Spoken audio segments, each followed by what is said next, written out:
Hi, Laura here. Happy bridal shower day, Jill. It's a time. My first memory of meeting you, Jill, was at a family event when I had just started dating Mike, or Michael, as some of you may know. And I think it was Thanksgiving, it might have been Christmas, and it was one of the first few times that I was going to meet a large chunk of the family. Hi everyone. I am Kelly, Jill's sister. That's her nephew, Jay, Jonathan. Yeah, he's cute. Anyway, I met Jill July 4th, 1982. She ruined my 4th of July because apparently I don't think we went and saw fireworks that night, so I was a little pissed about that. But yeah, I've known her for quite a long time. I met Jill in the summer of 1991, and I believe it was our love for the New Kids on the Block that brought us together. I first met Jill in the 7th grade in drama class, of all places. So Jill and I met in college. We were dormed together at SFT in New York City. And I remember you just riding up to me, you gave me this big, huge hug, and you said, "I'm so excited to meet you. I've never met one of Mike's girlfriends before." You made that day much easier. We had some really crazy times. Ups and downs, definitely, but the best thing I got from moving to New York City and going to acting school was Jill, by far. Jill, it's your bro. So I don't really remember meeting you because I was born, and then a couple of years later I was just like, "What's up?" And they told me your name was Jill, and I was like, "That's cool." And then we just kind of grew up together. So I don't really remember when we met, but I know that you're awesome, and that, every time you don't show up somewhere for a family event, everybody gets really mad and everybody's really bored. Here are some buzzwords and or phrases that make me think of my friendship with Jill. Pyromania, the Creek, troll dolls, Weiss markets, cookie dough, Janet Jackson, the Bodyguard soundtrack, the sounds of the 70s discography. Those are just a few of a lot of the cool things that we used to be into. Really good fun story.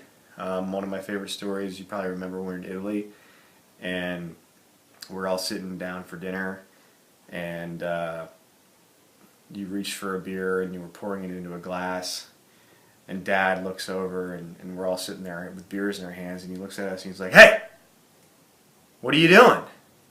And we all were taken aback. We're like, "Oh my God, Dad seems really mad. What's going on?" And he looks at you and he's like, "Don't you know how to pour a beer?" And you're 15 and I was 13. So it was really funny at the time.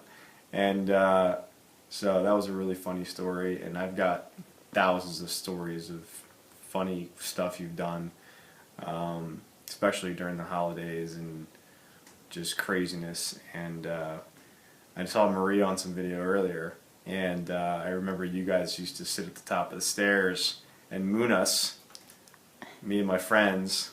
That was always a good time. Yeah, I got a million of those stories. One of my fondest memories of Jill would be when we were little and we were growing up in the house in Lanham in Maryland. And we were going through our, I guess Freud would call it our anal stage. And we thought it would be funny to do things like we'd sit on the toilet together and we'd say, "Okay, you go pee and I'll go poop." And we just thought that was the funniest thing ever. We'd sit there on the toilet. We also thought it'd be funny to stick our heads into the toilet to get our hair wet. Yeah, hi Jay. I know, isn't it ridiculous? So that we would tell Mom and Dad that we took baths. We didn't. We just stuck our heads in the toilet. So equally clean. Funny memory I have with Jill was this one time she was going to help me drive cross country. I'd finished school. She flew out to Utah to help me drive my car back to Virginia. And so we hit the road. We'd been on the road for maybe 10 hours or so. We get to this small town in Colorado, and it turns into a snowstorm. And my car thinks this is a great time to break down. So it breaks down. We're on the side of the road. We call AAA. They say they're not going to come get us until we can tell them what mile marker we're at. So we get out of the car in the snow, in our kind of road trip clothes, pajamas and flip-flops, and we're running through the snow, laughing hysterically, trying to find the closest mile marker. And the story just gets better when, we find it, they come get us, they tow us. We end up staying at this creepy motel next to an even creepier gas station. We would hear trucks and people coming in and out all night long. It was crazy. And we lived off gas station food and like ice cream from the gas station for a couple days while my car was getting worked on. And it was just a funny, typical kind of memory with Jill. It doesn't matter how big the crises or if you're kind of in a worst case scenario situation, it still ends up being an adventure. It still ends up being so much fun, and it just ends up being a cherished memory. I went ahead and jotted a few memories down, just off the top of my head. Let me go ahead and just pull that up real quick. I'm just gonna list them. Ambulance rides. We dodged roofies. Shaved heads. Blow-up dolls. Shakespearean phone messages. Skydiving. Slashed tires in a snowstorm. Lost tampons. Matching tattoos by the Hells Angels in Italy. Mushroom schnapps in Scotland. Lava life. Zambonis at the Madison Square Garden. Magic butter. The New York City blackout. And soccer with Coldplay. Hello, this is Rachel Bresnahan, and I am the sister of Jill. My best quality about Jill is that she is very outgoing and she's very funny. She can make anyone smile on the worst day of their life. She just always knows how to make somebody's day, and I just love that about her. My favorite quality or thing about you, Jill, is just that energy and charisma you have about you. You just lighten up everybody's day. You lighten up everybody's mood. You just come in with this light behind you, and you're hysterical and so entertaining, and you make every event fun. And it's awesome. I love it. I love the fact that you're the most spontaneous person I've ever met. You definitely light up the room every time you come in, and I'm saying all the same things that Laura said, because it's true. You just make everything more fun, and you're a good person, and you care about people, which is a really great quality to have. One of my favorite qualities of Jill is she was a little more difficult as a child, so it made me look a lot better. So that was great. One of my favorite things about Jill is just her passion for life. She is down for anything. It doesn't matter how planned or how spontaneous it may be. She is always game. Hey, we should go ice skating. We should do trapeze lessons. We should go horseback riding today. What we should do today is learn how to shoot guns. We should make a video. We should start a business. We should wake up at sunrise and do a photo shoot. It doesn't matter what it is. She is always game, and she's just so fun. And when you're with her, you just can't help but catch that energy and that feeling, the excitement to be alive and to go out and to live and to conquer and to dream. And I love those feelings that I always have when I'm able to hang out with Jill. A lot of people feel like they have a best friend, and I wish I knew that feeling. I just for the life of me, I don't know what that feels like, because I've never had a best friend. I've had a sister. And she is my only sister, because other than her, I have two brothers. So she's definitely special in my eyes.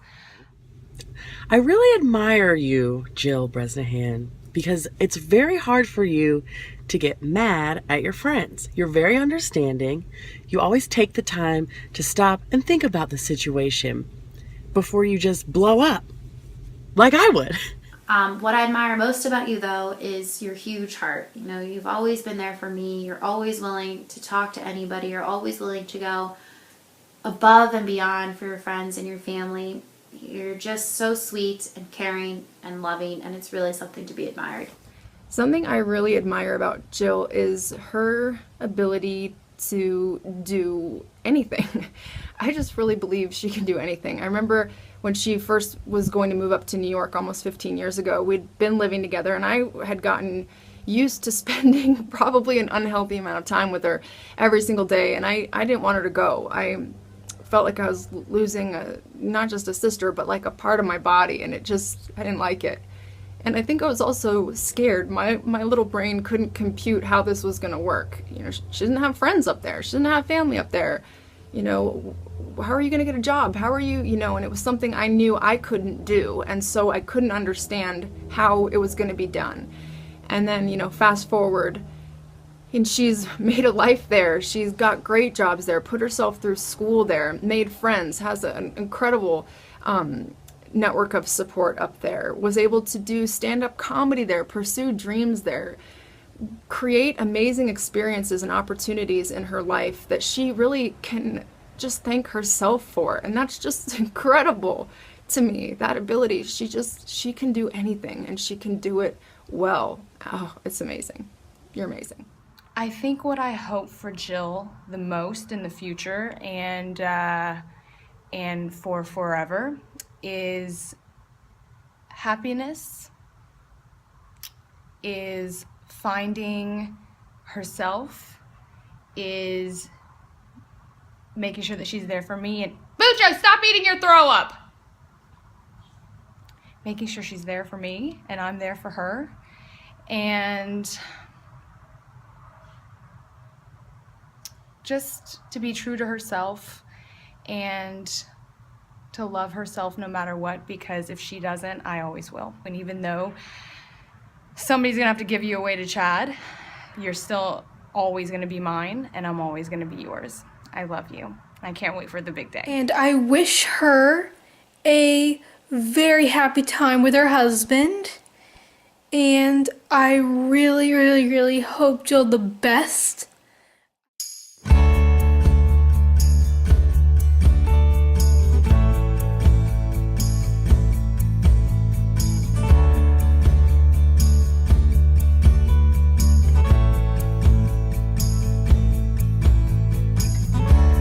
Cable car begins to move. You grab the bar, I look at you. We're ready now to see each other through. And this is not some one-way mirror looking out at the world we're in. We are the love we give. We are the love we give. The sun will fall, the moon will rise. I promise you I'll say goodnight. And I would do the same thing every time. This is not some one-way mirror looking out at the world we're in. We are the love we give. I started to see it clearer. We belong to those who live. We are the love we give. We are the love we give.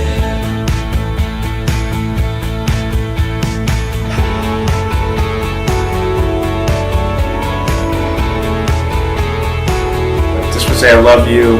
I'm so happy and proud that you're my sister. I love you. Love you. I love you, Jill. I love you, Jill. I love you so much. I love you, Jill.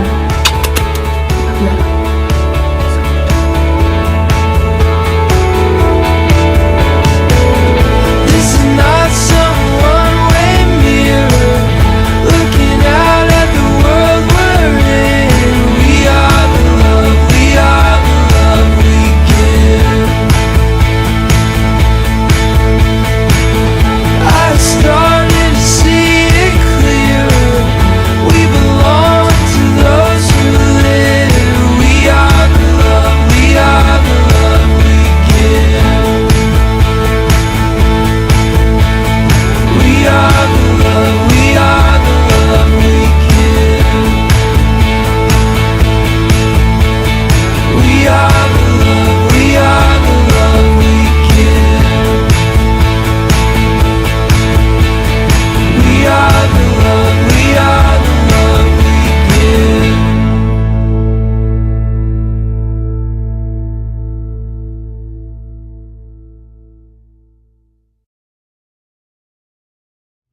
And with that, I'd like to sing you a song. Thank you for being a friend. Na, na, na, na. Travel down the road and back again. Your heart is true. You're a pal and a confidant. And if you threw a party, invited everyone you knew, you would see the biggest gift would be from me, and the card attached would say, thank you for being a friend. Also, I got my eyebrows tattooed on, so get on my level, Jill. Love you!